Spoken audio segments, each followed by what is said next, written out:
हाँ, तो अब यहाँ से शुरू हो रहा है तीसरा सवैया। बाकी के 2 सवैये हम लोग पढ़ चुके हैं। ये भी 4 लाइन का है और मात्र एक छंद है सवैया। देखिए, शेष गणेश महेश दिनेश सुरेशहु जाहि निरंतर गावें, जाहि अनादि अनंत अखंड अछेद अभेद सुवेद बतावें, नारद से सुख व्यास रटें पचिहारि तऊ पुनि पार न पावें, ताहि अहीर की छोहरियाँ छछिया वरि छाछ पे नाच नचावें। ये जो मैंने पढ़ा, अब इसका एक एक शब्द को जानिए। शेष वर्ड जो है, शेष का मतलब शेषनाग, है ना।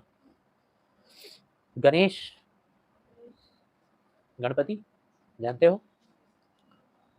महेश, शिव भगवान जानते हो। दिनेश, सूर्यदेव जानते हो। सुरेशहु, इंद्रदेव, सुर प्लस ईश, सुरेश। निरंतर गावें, ये जो नारायण है ना, श्री कृष्ण नारायण है। नारायण ही तीनों लोकों के स्वामी हैं। नारायण परम पूज्य ईश्वर हैं।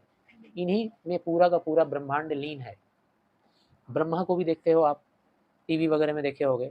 असल में हम लोग कहाँ देख पाएंगे, तो वो भी अपने आंखों को बंद किए हुए ध्यान में मुद्रा में लगे रहते हैं। नारद को देखोगे, नारायण नारायण हमेशा करते रहते हैं, है ना। इंद्रदेव को देखो तो वो भी आंख बंद करके ध्यान में लगे हुए हैं। किसको ध्यान कर रहे हैं? नारायण को। यानी इतने दुर्लभ हैं नारायण भगवान, किसी को मिलते नहीं हैं, कोई उनका दर्शन नहीं पाता है। वो फिल्मों और टीवी वाला पे विश्वास मत करना कि शिव जी के तुरंत सामने आ गए, ठीक है ना, और तुरंत दोनों में कांटेक्ट हो गया, बातचीत हो गया। ऐसा नहीं है, बहुत दुर्लभ हैं। इतना ज्ञान, इतना तप, इतना तपस्या, इतना योग करने वाले महायोगी हैं शिव भगवान, लेकिन नारायण के दर्शन नहीं होते हैं। शेषनाथ, गणेश, महेश, दिनेश, सुरेश, सारे लोग निरंतर गावें। निरंतर मतलब लगातार उनका गुणगान करते हैं, गाते रहते हैं। नारायण नारायण नारायण नारायण बुलाते रहते हैं। जाहि अनादि अनंत, ऐसे नारायण, ऐसे ईश्वर जिसे, जिनका व्याख्यान करने के लिए, जिनका विवरण देने के लिए कौन कौन से विशेषण का यूज किया गया है। देखिए, अनादि, यानी इस नारायण का कोई शुरुआत ही नहीं है। भाई किसी भी चीज की शुरुआत होती है ना, नारायण का कोई शुरुआत ही नहीं है, कोई शुरुआत नहीं है, अनादि है। आदि का मतलब क्या होता है? शुरुआत। अनादि, कोई शुरुआत नहीं है, कब से है पता नहीं, कोई मैथमेटिकल कैलकुलेशन ही नहीं है, कोई गणित शास्त्री बता ही नहीं सकता है। अनंत, इनका कोई अंत ही नहीं है, इनफाइनाइट है, पता नहीं कब से शुरू है, पता नहीं कब तक रहेंगे। अखंड, इन्हें खंडित नहीं किया जा सकता है, डिवीजन नहीं किया जा सकता है, भाग भाग में बांट नहीं सकते, खंड नहीं कर सकते। करोड़ों करोड़ों करोड़ों करोड़ों करोड़ों जितना स्टार्स है आकाश में, उससे भी ज्यादा खंड में हो सकते हैं ये, खंड होने का कोई अंत ही नहीं है। अछेद, इनको छेदा नहीं जा सकता है, इनमें छिद्र नहीं है, मतलब इतने ठोस हैं, अछेद हैं। सॉरी, ठोस मतलब सॉलिड, सॉलिडिटी। अभेद, इनका भेद नहीं बताया जा सकता है कि इनके कितने भेद हैं, ये क्या हैं, ठीक है ना। हम लोग कितनी आसानी से बोल देते हैं, ब्रह्मा है, विष्णु है, महेश है, इतने लाख भगवान हैं, इतना रूप है, इतनी योनियां हैं, कोई नहीं बता सकता। सुवेद, सुवेद मतलब श्रेष्ठ वेद, हमारा वेद जो है वो तो श्रेष्ठ है ना। हमारे वेदों में भी इनका व्याख्यान नहीं दे पाया है, वेद भी इनके बारे में नहीं बता पाया है, नारायण के बारे में। तो ये अखंड हैं, अछेद हैं, अभेद हैं, सुवेद हैं, अनादि हैं, अनंत हैं।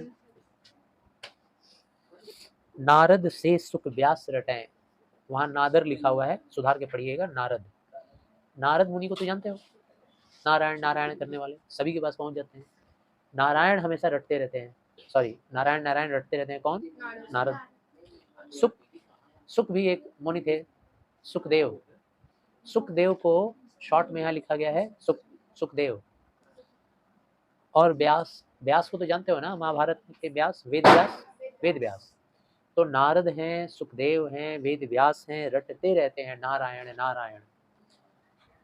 पची हारे, पची हारे मतलब हार गए ये लोग, रटते रटते हार गए हैं यार, कब मिलोगे ईश्वर, कब आओगे प्रभु, हार गए हैं रटते रटते। तऊ पुनि पार न पावे, फिर भी इस नारायण का पार नहीं मिला इनको। पार मिलने का मतलब इनके बारे में ज्ञान की प्राप्ति नहीं हुई, कौन है, कहाँ से हैं, कब मिलेंगे, कब दिखेंगे, इनका पार नहीं पाया कोई।